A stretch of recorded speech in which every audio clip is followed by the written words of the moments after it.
Our next presenter, we're happy to have here Dr. Lawrence Korngut, who's a neurologist, the head of the Calgary ALS and Motor Neuron Disease Clinic, and associate professor of neurology at the University of Calgary, and the principal investigator for the Canadian Neuromuscular Diseases Network, as well as the Canadian Neuromuscular Disease Registry. He's also a member of ALS Canada's Scientific and Medical Advisory Council, and is the recipient, the lead recipient of a team that received a 2015 Arthur J. Hudson Translational Team Grant. Please welcome Dr. Lawrence Korngut. Well, thank you very much for the kind introduction. It's wonderful to be with you all here today. It's great to see such a great turnout, and we're right on time. So let's begin. I'm going to be talking about this clinical trial of Pimozide for ALS that we've been working on, and one that we've already completed. And I think this is very exciting work because it's coming out of a truly Canadian story of discovery in terms of possible treatments for ALS. And of course, it's hard to summarize all of this in 15 minutes, but I'll certainly do my best. I don't have any conflicts or disclosures for this work. We always have to declare as researchers whether we have pharmaceutical industry involvement in treatment development, and here there really is none. And one of the exciting things about Pimozide relates to that, in the sense that this is a treatment that's already been available for over 50 years in Canada, and it's quite inexpensive. So just to illustrate what we're dealing with here in terms of the cost of a drug like this, because it is a generic, when you look at the new treatments out there for other diseases that are new and exciting, nusinersen is a new treatment for spinal muscular atrophy, and it's expected to cost about $750,000 a year. Adalurin is the new treatment for Duchenne muscular dystrophy at a cost of about $500,000 a year. And Pimozide, of course, is about $100 a year. And so there's challenges in terms of developing these kind of treatments that there is no pharmaceutical company interest in, because there's really no profit to be made off of a drug like this. But it also emphasizes why it's so important and why we're so grateful to the support of ALS Canada and Brain Canada for this research, because it really allows us to look at the best opportunities out there to find treatments, even when the medications are of very low value. And so I think it's important to highlight that. As mentioned, this is really a Canadian success story. Alex Parker at the University of Montreal and Per Drapeau, along with colleagues, first identified Pimozide as a potential therapy for ALS, and as you'll see, there are other colleagues involved along the way. And basically, the way that they developed this was they inserted some of the genes for ALS into zebrafish, as well as worms called C. elegans worms. And then what they were able to do was place them into these little dishes. So each of the little wells that you see there it has one fish inside, and then these fish, of course, stop moving over time because they develop ALS. What they then did was put through a number of different drugs, really, over 3,800 different drugs into these wells to see whether any of them could reverse ALS, whether they could make these fish move for longer or preserve their mobility, and the same went with the worms. And what was interesting was they found 21 that accomplished this, and 12 of these 21 had very similar mechanisms of action, and these were all in neuroleptic medications, which are used for the treatment of psychosis, so diseases like schizophrenia, diseases where individuals are hallucinating or they're delusional, and so of course these were used by psychiatrists exclusively for that purpose. But it was quite interesting that these seemed to show up on this panel. At that point, I had met these researchers through the ALS Canada Forum, which was a nice way to meet people. I was seeing some of the research being presented, and we decided to just go ahead and then try Pimozide, which is already available as a generic medication in a clinical trial. And so we began this at the University of Calgary a number of years ago, where we compared the patients who received, and you'll see the different groups there, who received 6 milligrams of Pimozide versus 10 milligrams of Pimozide, versus a group of placebo patients. Now, this was a very small study. This was only 10 patients at the lower dose of 6 milligrams, 10 patients at 10 milligrams, and 5 patients in the placebo arm, and we'll come back to that. I mean, that's a very small placebo group, but we weren't sure what to expect, and mainly what we wanted to learn from this very small study, you know, is I don't think you can ever really prove a treatment works with this small of a sample size of patients, but what we were hoping to learn was how this drug affected individuals with ALS, because of course individuals with ALS are very different from individuals with psychiatric conditions, and so keep in mind that the prime goal of this was to find the right dose. So we had designed it that the doses could be decreased over time if individuals were not tolerating it, and as you'll see, that's exactly what happened. There's a lot of details on these slides, but this slide is just to show that at the top we ended up seeing 38 patients, 25 of them qualified, and most finished. So 5 of the placebo patients finished, all 5, and 19 out of 20 of the Pimozide patients finished. The challenge that we came across, however, was when we do a randomized controlled trial, we randomly put people into groups, and if there's enough people and randomization is successful, all 3 groups look the same before any patient is administered a medication, and that's really a critical component of clinical trials. So the first thing we look at when we look at results of a clinical trial, it's called our table 1, where we look at what did the placebo group look like, the low dose and the high dose. And you'll see here the low dose has already changed from 6 milligrams down to 2 milligrams, and the high dose we reported as the patients who received 4 milligrams, 6 milligrams, and 10 milligrams. And I'll come back to that.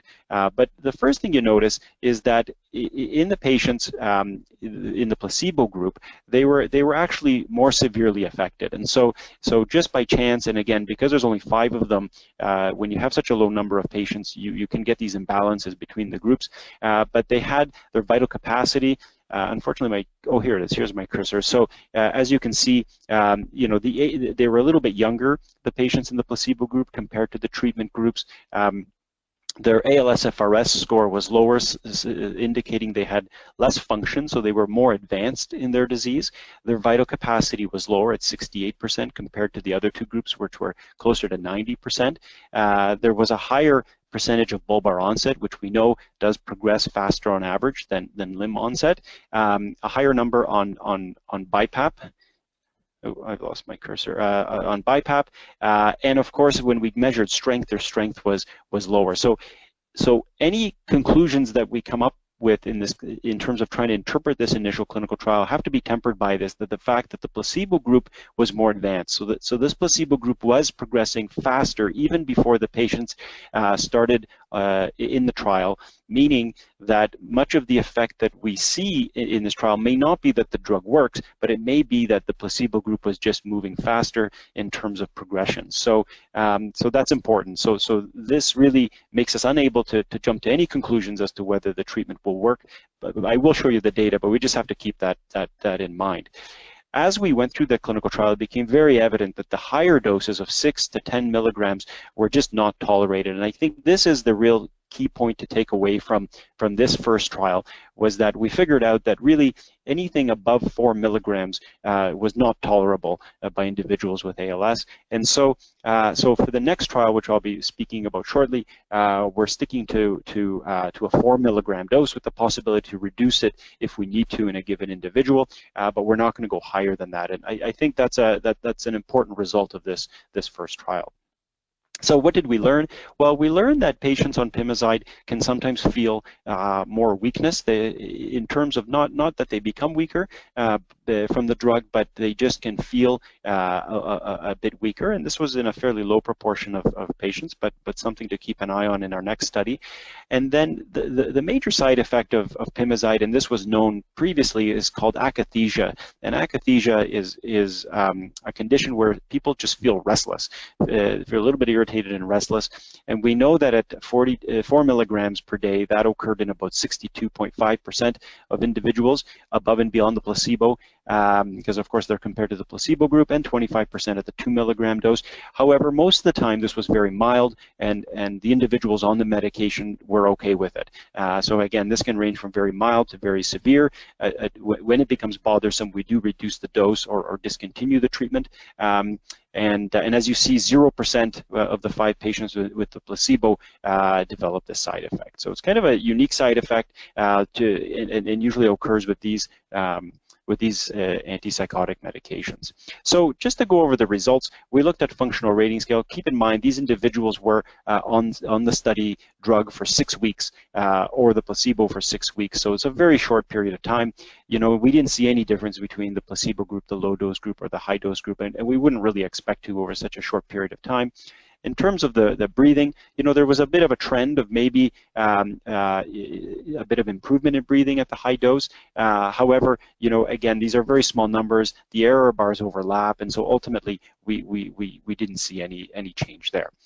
When we move to the MRC score, which is a measure of strength, we did see quite a significant difference between the low dose group and the high dose group, where there was really no change over time, no worsening of strength, and there was a very significant worsening of strength in the placebo group. And this was statistically significant.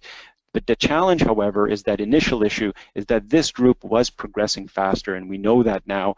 And so could this all be just from the natural progression, that these were progressing faster than these individuals? And absolutely, that can be the case. And so this does not mean that this prevented, the medication prevented progression. But again, it is promising in terms of we do need to look at this further in a larger group of individuals. We also looked at what's called repetitive nerve stimulation, where we zap a nerve. So here you see in the placebo nerve, we zap a nerve, we collect the electrical, measure the electrical activity from the muscle, and you can see this drop off. And with Pimozide, this seemed to be protected. So as individuals' muscles get weaker, this tends to get worse. And we saw this in the placebo group, which of course fits with the strength getting worse. But again, same issue. This group was progressing faster, and that may well account for this difference. And so that's what we found. So we know that over 4 milligrams per day, it's not tolerated by individuals with ALS. We know that there may be some benefit within all of this, but we don't know that exactly, and we certainly can't prove it at this point in time. So what do we do next? Well, now that we know the right dose that we need to use, we're moving on to a randomized control trial of Pimozide in 100 subjects across Canada, and as you'll see, there's 9 different university centers, and so this is the clinical trial that we've called Pimozide 2. So again, we're going to be looking at Pimozide on the outcome measures of ALS progression and some electrical outcome measures as well. Instead of 6 weeks on medication, this time it's going to be 26 weeks on the medication, and then we have an observational phase afterwards that through the registry, which is optional for patients to participate in. We can track function upwards of 5 years to see if there's any difference later on based on this treatment. And that will be through the Canadian Neuromuscular Disease Registry. So for those of you who are interested in potentially participating or getting more information about this clinical trial that we expect will be opening for recruitment in the next number of months, certainly by end of October, we expect to be up and running. And of course, it takes time to get all the sites up and recruiting patients, but we expect by end of October, hopefully we'll have everything in place. Right now, the application is at Health Canada and at our ethics committee here at the University of Calgary to get this approved. And so sometimes there's a little bit of change that needs to be done based on that feedback, but we expect that things will move forward rather quickly after that. And so individuals, we do have specific criteria for these things, but essentially to participate, you need to have a diagnosis of ALS and meet the criteria for that. You need to be able to understand and sign the consent form. You have to be an adult over age 18, and onset of muscle weakness had to begin within the last 4 years, so 48 months, which is quite a big interval. Many clinical trials is 24 to 36 months at the most, but we decided to open this up even further out to 48 months. Otherwise, vital capacity has to be greater to than equal to 50%, which of course has to be on the day of the screening visit on the equipment that we're using, and individuals have to be able to swallow tablets or capsules whole at the beginning, and we have to be able to expect that they'll be able to swallow them throughout the study.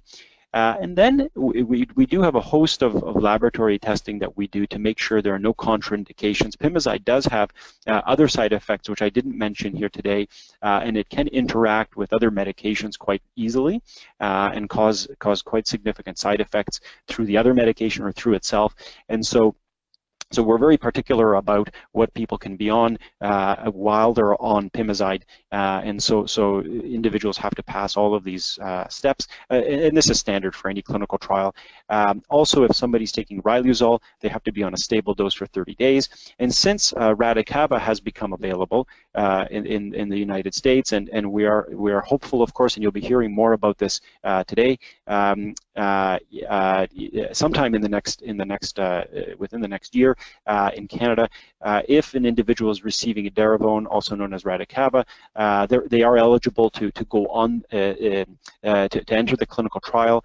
But they just have to be on 2 cycles of infusion treatments prior to the randomization visit. Once they're on the clinical trial, there also is an option to start edaravone, so we would not ask people to not go on it. They're able to take that and participate in the clinical trial.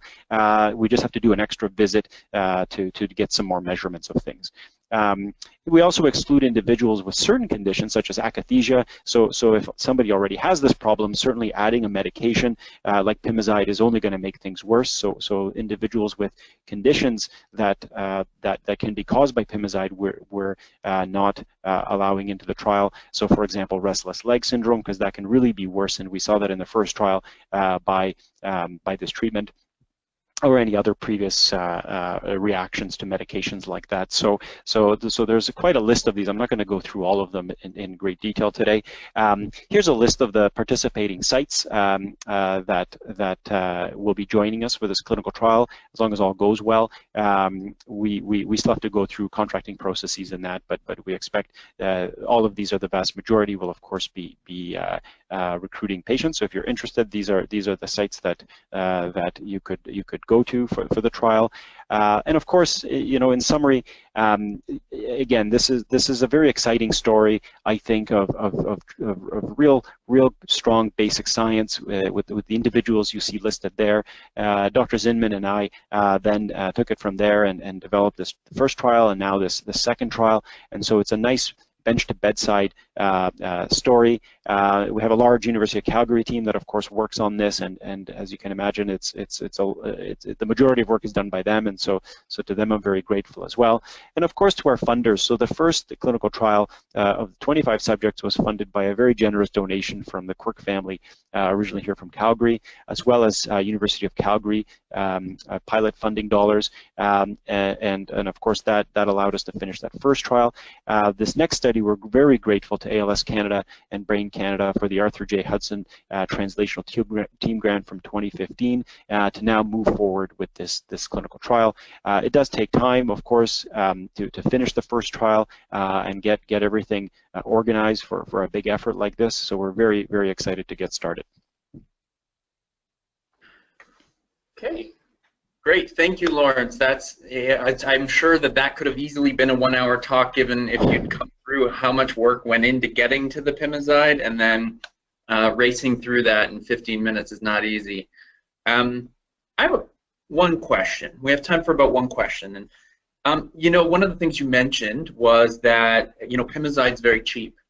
It's a generic drug now.